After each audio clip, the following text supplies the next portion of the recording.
Alors, Monsieur Nudegger, bonjour. On va tout d'abord commencer par le commencement. Comment est-ce que vous trouvez justifiable qu'un État de droit comme les États-Unis d'Amérique ait pu construire un établissement comme Guantanamo où visiblement le droit international est violé plus que régulièrement? Le droit américain aussi. Pendant 10 ans, détenir quelqu'un pas inculpé et pas jugé, c'est évidemment excessif, abusif et ça ne correspond à aucun standard acceptable. Est-ce que vous pensez dans un contexte de guerre, par exemple, si la Suisse était dans la même situation, peut-être une guerre contre le terrorisme, je ne sais pas, un attentat contre le palais fédéral, est-ce que vous trouveriez justifiable qu'on utilise un moyen pareil contre nos éventuels ennemis?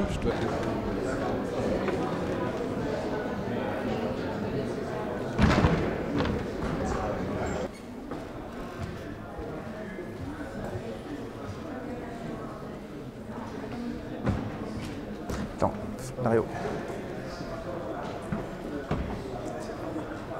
Cette semaine, un rapport secret dévoilant les agissements de la CIA et notamment les manquements au droit international, surtout au niveau de la torture, a été dévoilé. On aimerait déjà tout simplement avoir votre point de vue sur la question. Moi, je trouve que c'est absolument scandaleux qu'un État qui se prétend être quasiment l'origine des droits de l'homme, parce qu'il faut bien savoir que les droits de l'homme, la première fois où ils sont retenus dans un texte de loi, c'est dans la Constitution américaine. Et avant même les Français. Et donc un pays comme ça qui pratique ce genre de plaisanterie, excusez-moi, mais c'est pas crédible. Et je suis effectivement outré, je trouve scandaleux, d'autant plus que l'inutilité de ce genre de torture dans ce cas-là était avérée, donc c'est zéro. Tu filmes là? Alors du coup je vais déjà commencer.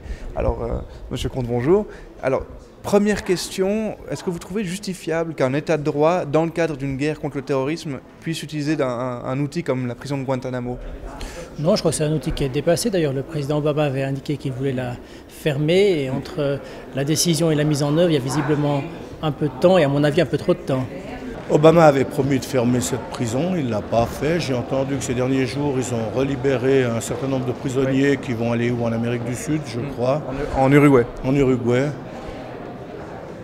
Je pense que les gens qui ont été là-bas maintenant depuis de nombreuses années, on devrait quand même trouver une solution avec ces gens-là. Quand on voit effectivement que les autres pays, notamment l'Uruguay, accueillent de manière quand même relativement active des anciens détenus, je pense que la Suisse pourrait effectivement être beaucoup plus active. Pour l'instant, c'est essentiellement pour des raisons diplomatiques qu'on ne veut pas aller plus de l'avant avec ça. Il n'y a presque aucun pays dans le monde, y compris les pays totalitaires, qui emprisonnent des gens sans même un jugement fantoche, sans avocat. Je crois que même la Chine ne pratique pas ce genre de choses. Je crois qu'il faut qu'on réalise que les États-Unis se sentent perpétuellement en guerre. C'est un pays qui a le sentiment qu'on leur en veut et qu'on fera toujours tout pour les attaquer. Le Conseil fédéral et l'Assemblée nationale s'étaient manifestés pour collaborer avec les États-Unis concernant l'accueil d'éventuels détenus de Guantanamo. Depuis 2010, du coup, il y a eu 3 détenus, et puis plus rien, zéro absolu, la feuille fédérale n'en fait plus mention. Que s'est-il passé entre-temps? Ça, je ne sais pas, mais je pense en tout cas que c'est plus d'actualité. Ce qui est d'actualité maintenant, c'est le nouveau rapport qui a été porté à connaissance sur la manière dont on a traité ces prisonniers. Et je pense que la Suisse doit continuer à faire valoir sa défense des droits de l'homme sur la scène internationale, quelle que soit la situation des pays en conflit. Est-ce qu'il vous semblerait maintenant légitime, au vu de ce qu'on a découvert sur les comportements des États-Unis, enfin sur le comportement de la CIA à Guantanamo, que la Suisse accueille à nouveau des détenus de Guantanamo? Moi, je m'en tiens au texte onusien sur la qualité de réfugié. Donc si quelqu'un fait une demande d'asile à la Suisse, et que cette demande est recevable, la Suisse statuera dans ce sens. Je pense qu'ils vont retourner chez eux. Ils viennent, je pense, des pays arabes. Ils sont peut-être mieux là-bas. Je ne vais pas nécessairement venir en Suisse. C'est pas ça. Ça, je ne sais pas vous dire exactement. Ça dépend de leurs souhaits. Je considère que nous, comme pays neutre, avec la possibilité d'intégrer, parce que nous avons une capacité d'intégration très forte de ces personnes, nous pouvons finalement en prendre plus. S'il y a une menace réelle sur la sécurité et la survie de ces gens-là, bien sûr.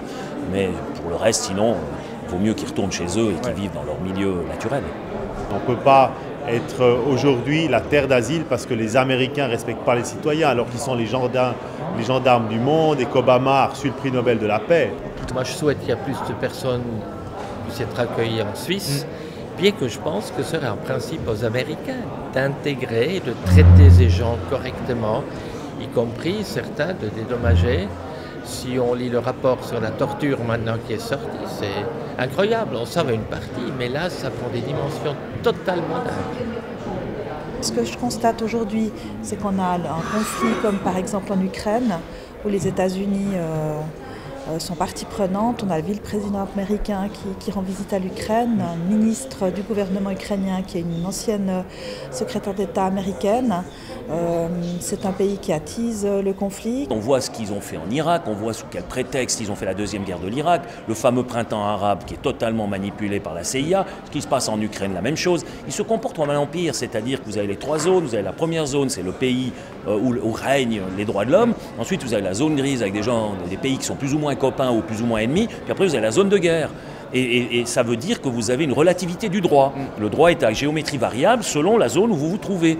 Je vous rappelle que la Suisse et les États-Unis ont des relations quand même relativement compliquées, notamment à cause du contentieux financier. Et le contentieux sur ces questions est essentiel et prioritaire. Et qui, selon vous, a vraiment bloqué un peu ce processus Alors je pense qu'il n'a pas bloqué, mais il complexifie en fait les relations.